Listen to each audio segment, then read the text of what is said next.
Look what just happened. Oh, Jesus. What do you guys think about the Carpet Fresh? It's stupid, isn't it? So, a lot of people seem to like buying this Carpet Fresh stuff for whatever reason. So, I decided to do a little experiment. Let's see what happens if we apply this to the carpet per the instructions and vacuum it up with the fairly popular typical vacuum that people will use for their carpets. So let's see what exactly this does. So this is the stuff that we used. We put the entire amount of it down, which I guess is what people do apparently. I'm not sure what the instructions say to do. It says to use it every time you vacuum. That's a great way to kill your vacuum.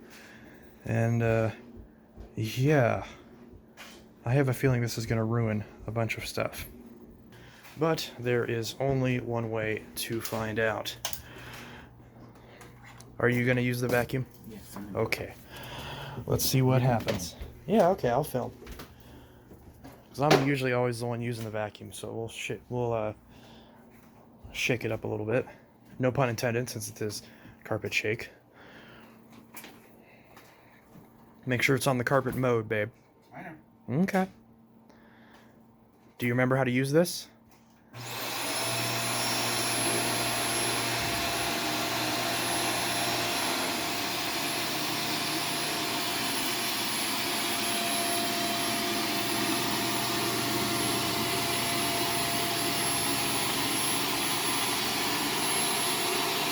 It already sounds like it's clogging up.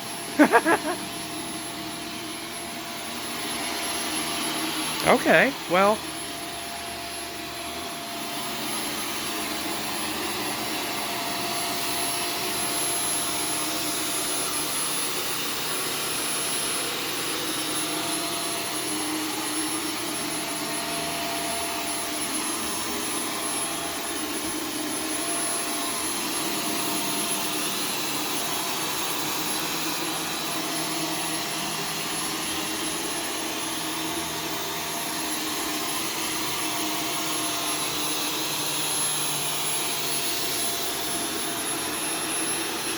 It's actually getting it up pretty decently.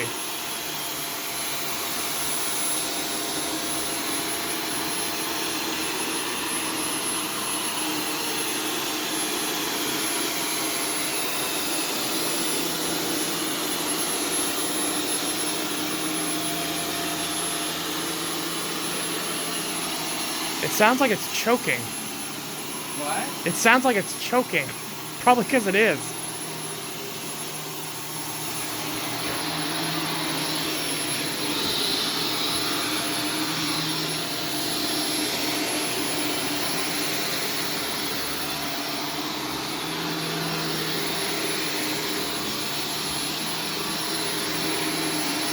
Okay, so we got that corner.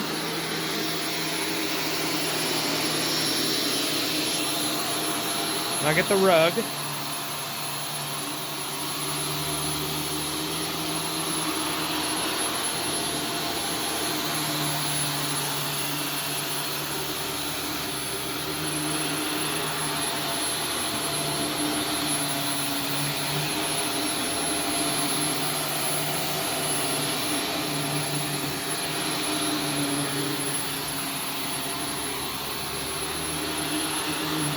Alrighty.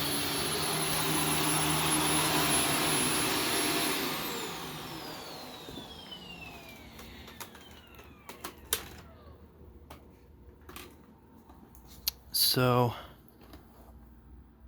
okay. It's actually not as bad as I thought it would be. Okay. So there is some that did get past the cyclone into the filter, but surprisingly, okay, there is some of it did get in the motor, but not a lot, not as much as I was thinking would.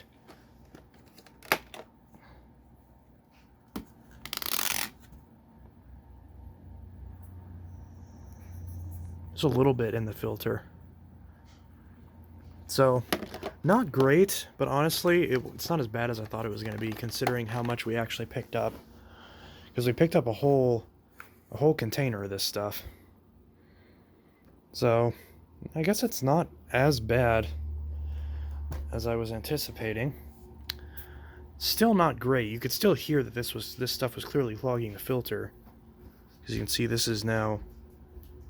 It's hard to see the white on the white filter, but it's definitely a little plugged. But again, it's not as bad as I thought it would be. So, but if you notice, it's like white powder sort of on the machine. So there's clearly some stuff that got through, and you can smell it. This stuff smells really bad. It's got like that fake, like, chemical dust smell.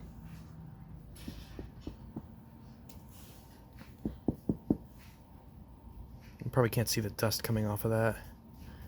It's not a lot, but I can smell it.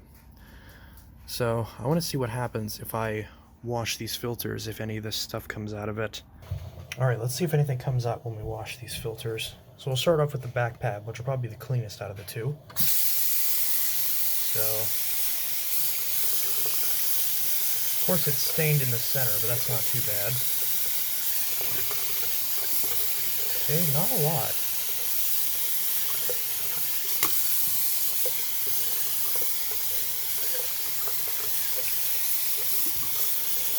Not too bad. Okay. So that's pretty okay. A little bit of hair on there, but nothing too major. Alright. Set that aside. Let's try this filter.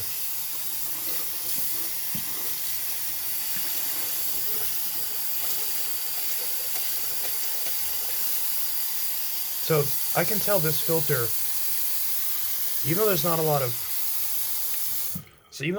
of dust coming off on this filter, it's really gritty, and I can tell that it's not as smooth as it used to be. So it's much grittier feeling than it previously was. A lot of that stuff is now trapped in this filter, which is not great. So even though this physically looks somewhat okay, I can tell that this filter is now pretty internally disintegrated as a result of this.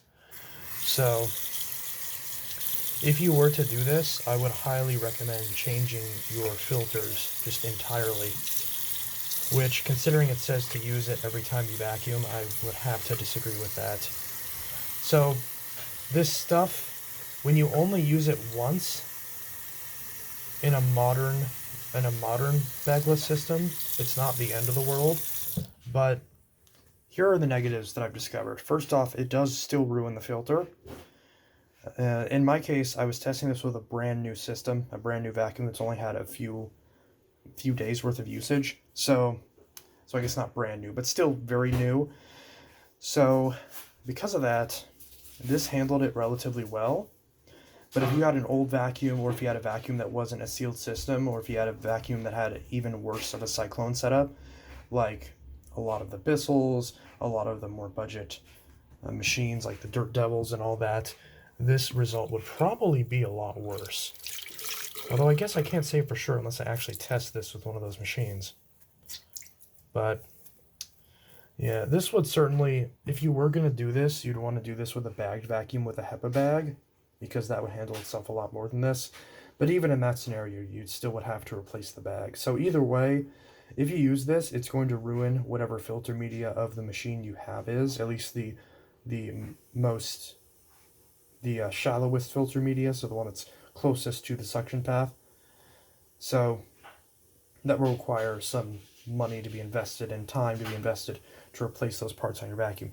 And also, it doesn't seem to make any difference as far as actually allowing the vacuum to pick anything up, at least when you compare it to something like Zorb or SIPO Duo powder, which those are going to be much better solutions than this if you want a dry carpet cleaning method. And it also smells really bad. Now, a lot of these products usually don't smell good, this one in particular just smells very bad. This powder is very fine, so it leaves a misting of dust all over the house, at least where you apply it.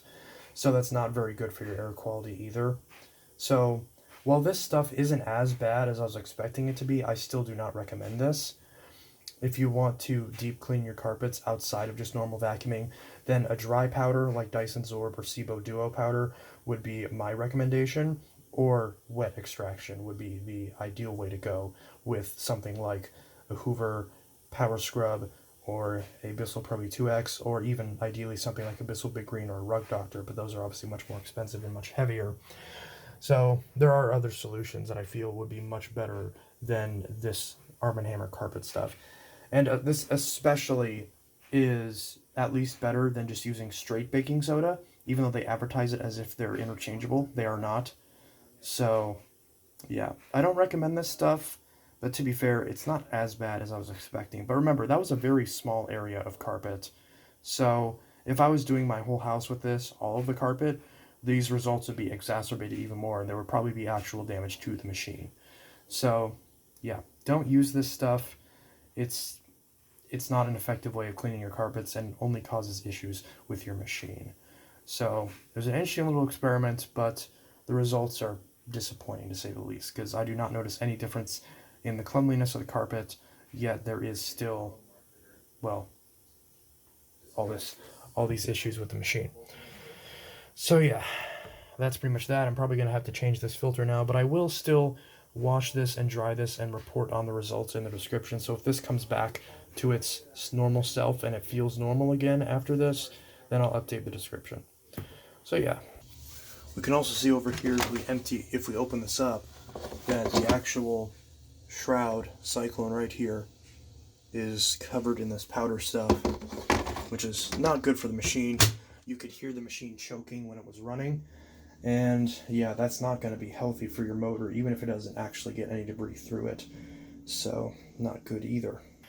So, overall, my review on the Arm&Hammer vacuum booster is, don't buy it. It's not good.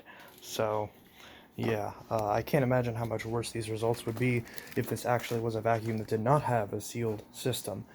It probably would have sprayed this stuff all over my living room, which is not very good. Because remember, this is a very, very small area of carpet. So if you were trying to do this throughout your entire house, then that's not going to work out. Because even as is, I had to replace the filter, or I have to replace the filter on this machine now as a result of the powder getting stuck in it, and the powder does not wash out, as I've learned from trying to wash it for the past, 10 minutes. So yeah, your only option at that point is to replace the filter. So even though this stuff's only $1 and it seems like a great idea, like, oh, it's only $1 and I get to clean my carpets, don't actually do this. There are much better dry cleaning solutions out there, like Dyson Zorb and Cibo Duo powder. Yes, those are more expensive, but you also get more in them. They last a lot longer, and they physically work much better. So they're just better options if you want dry cleaning solutions. Baking soda or anything like that that's Arm&Hammer branded is not the way to go, and is not effective at cleaning carpets, and only causes damage to your machine. So yeah, I give this a pretty fat fail, unfortunately. Baking soda is great for a lot of things. Cleaning carpet, not so much. So that's pretty much that. This is Intellitech Studios signing out.